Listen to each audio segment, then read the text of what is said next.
tula sa mahabang paglalakbay sa himpapawid ni na Brother Ray. May priho ang tula, gayon may namaga, hinambaan ko ang pamagat.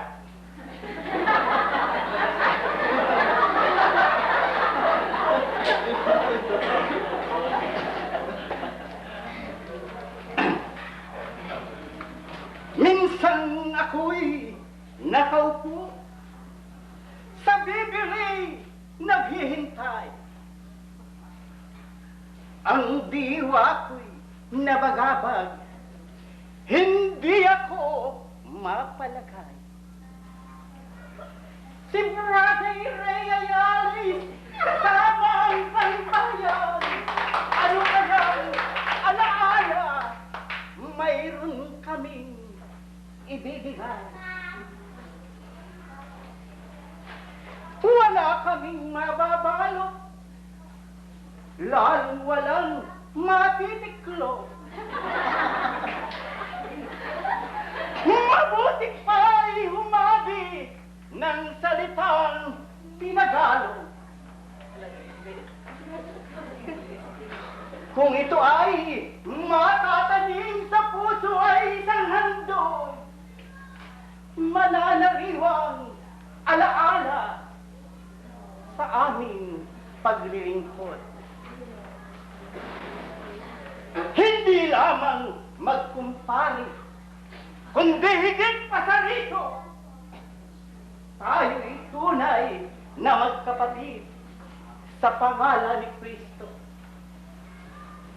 Sa gawaing paglilingkod, sa sipag ay talo ako, halimbawang maiiwan sa pag-alis ninyo dito. Katulad ng isang ibon, sa simula'y walang bagwis, dumarating ang panahong nililigid ang himpapawid. Tinutuklat mga biyayang nasa ilalim ng langit, at kung ito ay makita'y nagsisikap makalapit. Ang buhay ay mahiwaga sa daigdig ng kalikasan. Ang makita at marinig ay gusto ring maranasan. Ang Diyos ay mapagbiyaya.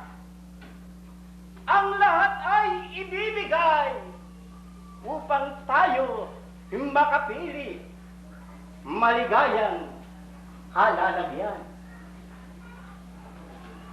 Mabuti ang karanasan